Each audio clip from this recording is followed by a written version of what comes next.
আসসালামু আলাইকুম রহমতুল্লাহ। সম্মানিত যশোরবাসী, আমি গোলাম রসুল, পার্লামেন্ট মেম্বার যশোর 4। আমার বাসা নীলগঞ্জ নড়াইল রোডে, প্রফেসর পাড়া। আমার বাসার সামনে একটি কওমি মাদ্রাসা আছে, যে মাদ্রাসা প্রতিষ্ঠার ক্ষেত্রে আমি নিজে অনেক অবদান রেখেছি, যেখানে মাদ্রাসায় ছাত্রছাত্রী পড়বে, দিনী শিক্ষা অর্জন করবে। কিন্তু গতকাল একটি অনাকাঙ্ক্ষিত ঘটনা আমার মেয়ের সঙ্গে ঘটে। আমার মেয়ের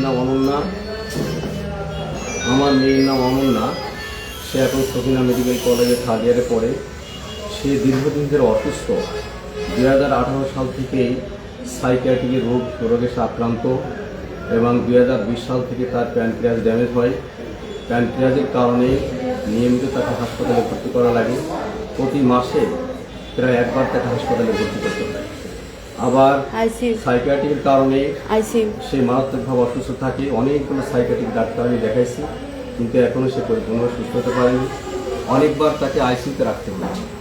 মাদ্রাসায় যে ঘটনা ঘটছে, এই জন্য আমি দুঃখিত, মর্মাহত। আমি যশোরবাসী বা আশেপাশে যারা আছে প্রতিবেশী সবার কাছে আমি ক্ষমা প্রার্থী, যে আমি চাই এটা একটা নিউজ।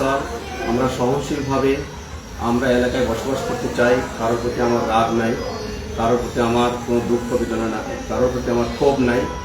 এই মাদ্রাসাটা প্রতিষ্ঠার ক্ষেত্রে আমি নিজে অবদান রেখেছি।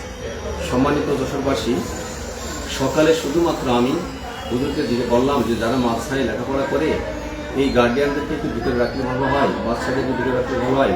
রোডটা অনেক সরু, সংকীর্ণ রোড। এই রোডে যদি এত জ্যাম হয়, মানুষের চলাচলের অসুবিধা হয়। এরপরে দেখা গেছে সেখানকার বাইরের কিছু বহিরাগত তারা এটাতে ক্ষিপ্ত হয়। আমার বাসায় ব্যাপক ভাঙচুর করেছে, বিভিন্ন জানালা ভাঙচুর করেছে, গেট ভাঙচুর করছে। এরপরে আমাদের অনেক কিছু করছে। আমাদের বাসায় প্রায় আরও 7-8টা ফ্যামিলি আছে, নিরাপত্তা ভুগছে। আমি এর সুরাহা চাই। আমি চাই মিউচুয়াল করে সবাই এক জায়গায় বসবাস করতে।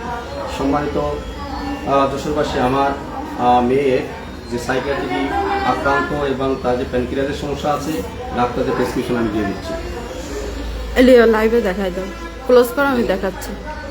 এটা হচ্ছে তার যে মেডিসিন ডাক্তার জাহাঙ্গীর সাহেবের প্রেসক্রিপশন এখানে আছে।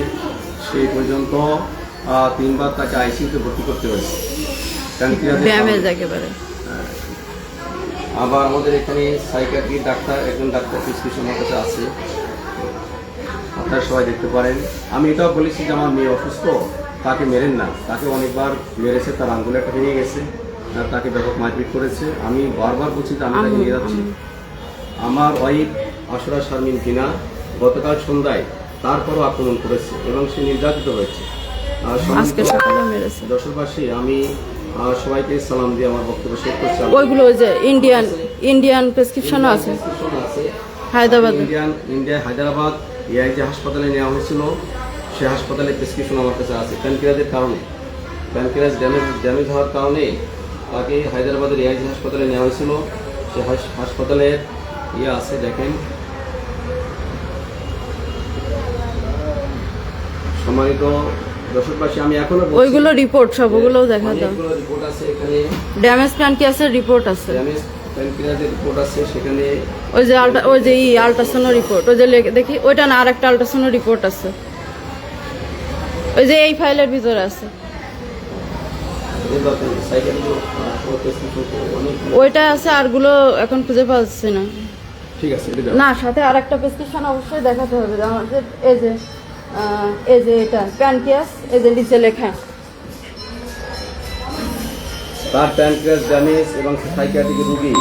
দীর্ঘ 18 সাল থেকে পর্যন্ত আমি বাংলাদেশে ঢাকার 5-7টা ডাক্তার এবং খুলনা, যশোর, ইন্ডিয়া, আমি হায়দ্রাবাদ, বহু জায়গায় তার আমি ডাক্তার দিতেছি। আমি সচেতন গার্ডিয়ান যারা ছিল, আমি সবাইকে বলেছি আমার মেয়ে অসুস্থ, তাকে মারবেন না, আমি তাকে ফিরিয়ে নিয়ে যাচ্ছি। আমি যখন তাকে ফিরিয়ে নিয়ে আসছি বাসায়, তারপরও এলাকার কিছু যুবক তারা পরিকল্পিতভাবে আমার বাসায় হামলা করছে এবং আমার বাসার গেট ভাঙচুর করছে, গ্লাস সব ভেঙে ফেলেছে। আমি এই জন্য দুঃখিত এবং মর্মাহত। আইন শৃঙ্খলা কমিটির বাহিনী এখানে আসছে, কিন্তু তারা তাদেরকে গান পাউডার এমনকি গান পাউডার দিয়ে আমার বাসায় আগুন ধরে দেওয়ার জন্যও তারা ষড়যন্ত্র করছে। গান পাউডার ছিটাই দিয়েছে সামনে। আমি গান পাউডার সামনে ছিটাই দিচ্ছে শুনলাম, এবং আমার গ্যারেজে একটা ছিদ্র আছে গেটে, সেই ছিদ্র দিয়েও গান পাউডার দিয়েছে। সিসি ক্যামেরা সব ভেঙে দিছে, ক্যামেরা সবগুলো ভেঙে দিয়েছে। বলো আম্মুজিকে মেরেছে, এটা বলো ওই বলো।